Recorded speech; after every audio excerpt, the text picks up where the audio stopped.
नमस्कार साथियों, BPSC TRE 3.0 document verification की जो नई डेट्स हैं काउंसलिंग की, वो बिहार शिक्षा विभाग के द्वारा जारी कर दी गई हैं। और जो नई डीवी की डेट्स हैं, जैसा आज आपको बताया गया था कि आज आपके डीवी के जो नए डेट्स हैं वो आ जाएंगे। 9 से 16 जनवरी 2025 के मध्य आपका डीवी होगा। साथ में एनआईओएस केस के बारे में भी बात कर लेंगे। और यहाँ पर आप लोग देख सकते हैं कि जो बिहार सरकार शिक्षा विभाग है, प्राथमिक शिक्षा निदेशालय है, और यहाँ से आज के डेट में पत्र जारी हुआ। चूँकि आप लोगों का जो है 23 जनवरी से 23 दिसंबर से आप लोगों का डीवी होना था, लेकिन ये जो है आप लोगों का डिस्ट्रिक्ट अलॉटमेंट लिस्ट अभी आया नहीं है, इस वजह से जो डीबी है आगे शिफ्ट हो रही है। चूँकि यहाँ पर आप देख सकते हैं कि जो सक्षमता वाले हैं, सक्षमता वालों को जो डीबी है वो 7 जनवरी तक चलेगा और 7 जनवरी 2025 तक चलेगा। और इसके बाद फिर आप लोगों का यहाँ पर देख सकते हैं कि 23 से 28 दिसंबर पिछला आप लोगों का था, 1 से 5 से लेकर 11-12 पीजीटी तक का। और यहाँ पर नया डेट्स डीबी का देख सकते हैं 9 से 16 जनवरी। तो 9 से 16 जनवरी 2025 के मध्य आप लोगों का डीबी होगा। तो डीबी को लेकर आपका जो एक भ्रम था, जो एक डर था, वो अब दूर हो चुका होगा कि आप लोगों का डीबी होगा।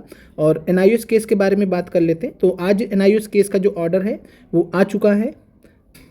और यहाँ पर आप लोग एनआईओएस केस का ऑर्डर देख सकते हैं। और यहाँ पर एनआईओएस केस के ऑर्डर में 215 जो है एस्पायरेंट्स हैं एनआईओएस के, और इन लोग का केस कैसा है और एक्चुअल में होगा क्या आप लोगों के साथ में, तो वो हम आपको बता दे रहे हैं कि जो एनआईओएस के अभ्यर्थी है 215, जो संख्या बताई जा रही है 215 ऐसे अभ्यर्थी हैं। और जहाँ तक जो है लग रहा है कि इन 215 अभ्यर्थियों ने एनआईओएस के होने के बावजूद भी इन्होंने फॉर्म भरा था। और आप लोगों को मालूम है कि टीआरई 3 में एनआईओएस एलिजिबल नहीं था, लेकिन फिर भी इन्होंने फॉर्म भरा था। और बीपीएससी का जो सिस्टम रहता है फॉर्म भराने का, उसमें बीपीएससी कहीं भी किसी भी स्टेज पर फिल्टर नहीं करता है। अगर किसी ने गलत डॉक्यूमेंट्स या जो एलिजिबल नहीं है अगर उन्होंने फॉर्म भरा है, तो वो सिर्फ और सिर्फ डीबी के समय ही बाहर होते हैं। इस वजह से जो एनआईओएस वाले ने फॉर्म भरा तो बीपीएससी इसको जो है पकड़ नहीं पाया था। इस वजह से जो एनआईओएस से एलिजिबिलिटी उस समय थी नहीं, तो इस वजह से जो एनआईओएस से अभ्यर्थी थे उन्होंने फॉर्म भरा था काफ़ी सारे अभ्यर्थियों ने। और उनमें से 215 ऐसे अभ्यर्थी हैं जो सेलेक्ट हुए हैं, जो जानकारी निकल के आ रही है। और 215 जो अभ्यर्थी हैं, इन लोगों का जो डीबी होगा, सुप्रीम कोर्ट के अकॉर्डिंग ही बता रहे हैं कि जो इन लोगों का जो डीबी रहेगा वो कॉन्फिडेंशियल रहेगा और गोपनीय रहेगा। और कॉन्फिडेंशियल के साथ में जब तक फाइनल डिसीजन सुप्रीम कोर्ट का इस रेस्पेक्ट में आ नहीं जाता तब तक। और साथ में बिहार सरकार को ये एक कह सकते हैं आदेश दिया गया कि इन लोगों को डीबी में शामिल कराया जाए।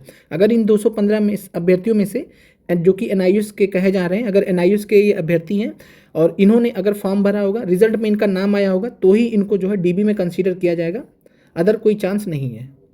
तो ये आपके लिए था। और साथ में जो बीपीएससी टीआरई 3.0 के जो अभ्यर्थी हैं, आप लोगों को कोई दिक्कत नहीं है, कोई रिस्क नहीं है। चूँकि जो 215 अभ्यर्थी जो सिलेक्टेड है एनआईओएस से, वो ऑलरेडी लिस्ट में है। जो आप लोगों का टीआरई 3.0 का लिस्ट था, तो उस लिस्ट में ये ऑलरेडी शामिल है। तो इस वजह से अब दोबारा से कोई मेरिट लिस्ट नहीं बनेगी। कई जगह आपको बताया जा रहा होगा कि दोबारा से मेरिट लिस्ट बनेगी, तो उसके लिए परेशान होने वाली बात नहीं है।